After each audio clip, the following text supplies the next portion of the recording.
तीन दामाद की सास पार्ट 1। कावेरी जी के पति का देहांत हुए काफ़ी वक्त हो गया था। कावेरी जी की 3 बेटियां थीं, ईशा, मोहिनी और सुहाना। तीनों ही काफ़ी होशियार और नौकरी करने वाली थी।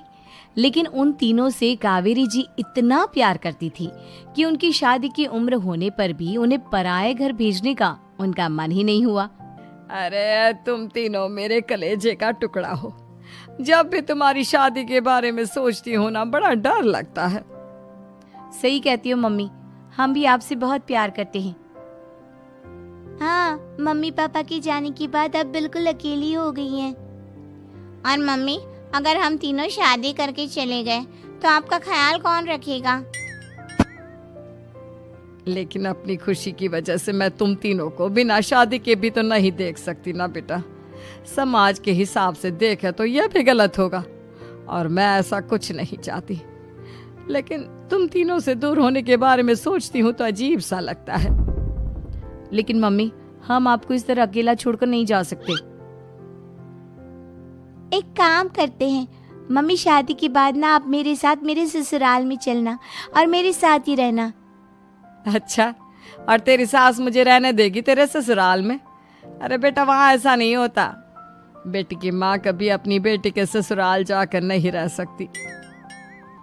एक काम करते हैं माँ, आप ईशा और सुहानी की शादी कर दीजिए और मैं हमेशा आपका बेटा बनकर आपके साथ ही रहूंगी। मुझे नहीं करनी शादी। अरे मेरी बेटियां मुझसे कितना प्यार करती है, मेरी वजह से अपनी पूरी जिंदगी दांव पर लगाने को तैयार है। लेकिन मैंने ना इससे भी एक अच्छा उपाय सोचा है। क्या मम्मी?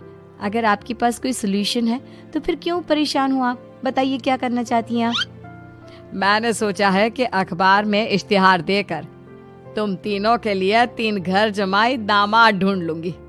वैसे भी नौकरी तो तुम तीनों अच्छे से कर लेती हो, कमा भी अच्छा खासा लेती हो। कोई भी लड़का तैयार हो जाएगा तुमसे शादी करने के लिए। अरे मम्मी, ये हुई ना बात। इससे हमें आपसे दूर भी नहीं जाना पड़ेगा और आपको अकेला भी नहीं रहना पड़ेगा। हाँ मम्मी, ये बहुत अच्छा तरीका है। मैं तो कहती हूँ आज ही अखबार में ऐड निकलवा देते हैं। बिल्कुल, आज ऑफिस जाते वक्त मैं ये काम कर दूंगी। और कुछ ही दिनों के बाद कावेरी जी को 3 घर जमाई दामाद विवेक, सुमित और अविनाश मिल जाते हैं और वो उन तीनों लड़कों से अपनी तीनों बेटियों की शादी करवा देती है। शादी के कुछ दिन के बाद, अरे अब शादी हो गई, छुट्टियां खत्म, तुम तीनों जाकर नौकरी करो, कुछ काम करो। अरे मम्मी जी, कमाल करती हैं आप। अब घर जमाए इसलिए थोड़ी ना बनाए कि हम बाहर जाकर नौकरी करें।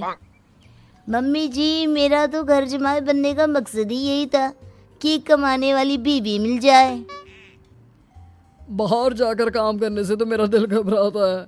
घर का कोई काम है तो बता दीजिए मुझे। अगर ऐसी बात है तो शाम का खाना बनाओ। मेरी बेटियां नौकरी से थकी हारी आती है, अब नौकरी नहीं कर सकते तो कोई बात नहीं, घर का काम करो तुम लोग। मैं तो घर का काम करने में बहुत खुश हूँ। बस ये बाहर धूप में निकलना, रास्ते में जाना, नौकरी करना, ये सब मुझसे नहीं होता। बिल्कुल ठीक कह रहा है सुमित। अरे गर्मी में, बारिश में, सर्दी में घर से निकल कर जाना और उधर बॉस की चिक चिक सुनना, इससे बढ़िया तो यह है कि मैं घर में झाड़ू पोछा कर लूँ। ठीक है, फिर तुम झाड़ू पोछा करना। अविनाश शाम का खाना बनाएगा और विवेक तुम सुबह का नाश्ता और खाना बनाओगे। मेरे तीनों दामाद घर संभालेंगे और बेटियां नौकरी करेंगी। अगले दिन सुबह के वक्त, मम्मी मुझे ऑफिस के लिए देर हो रही है, नाश्ता चाहिए। अरे उस विवेक से कहा तो था कि सुबह का नाश्ता उसे उठकर बनाना है। अभी जाकर देखती हूँ क्या कर रहा है विवेक। अभी तक सोया हुआ है क्या? सुबह के 10 बज गए हैं। सोने दीजिए ना मम्मी जी, क्या हमेशा हिटलर की तरह हाथ में डंडा लेकर खड़ी रहती हैं। मैंने कहा सीधे उठकर खड़े हो जाओ और जाकर नाश्ता बनाओ। लेकिन मम्मी जी, बिस्तर में से निकलते ही कोई नाश्ता कैसे बनाएगा? 2 मिनट, वॉशरूम जाकर आता हूँ। बिल्कुल नहीं, सीधे रसोई में पहुंचो, मेरी बेटी को ऑफिस जाने में देर हो रही है। कुछ देर के बाद, हे भगवान, दोपहर के 12 बजे हैं लेकिन घर इतना गंदा पड़ा है। सुमित से कहा था मैंने समय पर झाड़ू पोछा कर देना। सुमित, कहाँ हो तुम? क्या हुआ मम्मी जी, सुबह की चाय तो पीने दीजिए। आप भी हद करती हैं, चिल्लाती ही रहती है। ये सुबह की चाय है या दोपहर की चाय? अगर तुम 12 बजे उठकर सुबह की चाय पियोगे तो क्या शाम का खाना रात के 3 बजे खाओगे? मम्मी जी चिल्लाइए मत, बताइए बात क्या है। अरे 12 बज चुके हैं, अभी तक झाड़ू पोछा नहीं हुआ। घर में देखो कितनी गंदगी है। अच्छा, तो आप इसलिए परेशान हैं। वो क्या है ना मम्मी जी, आज मेरे हाथ में दर्द हो रहा है। रात को उल्टी करवट से सो गया था, हाथ हिलाया भी नहीं जा रहा। कौन से हाथ में दर्द है दामाद जी?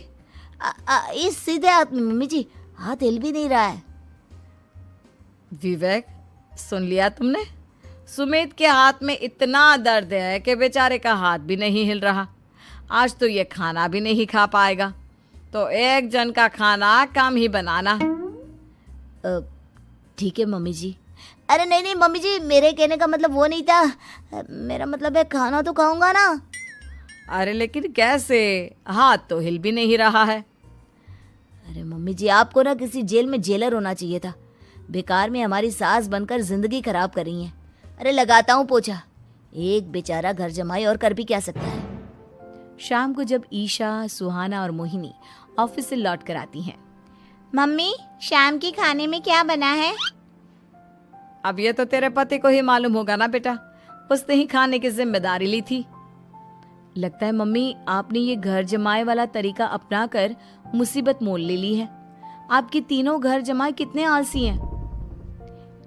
मेरे वाले को देखो, दोपहर के 12 बजे सुबह की चाय पीता है और काम क्या करना चाहता था? घर का झाड़ू पोछा। मम्मी बता रही थी कि आज उसने घर का झाड़ू पोछा शाम के 5 बजे किया था। अब क्या बताऊं बेटा, सुबह से हाथ दर्द का बहाना करके बैठ गया था। कहता है हाथ में बहुत दर्द हो रहा है, हिला भी नहीं जा रहा।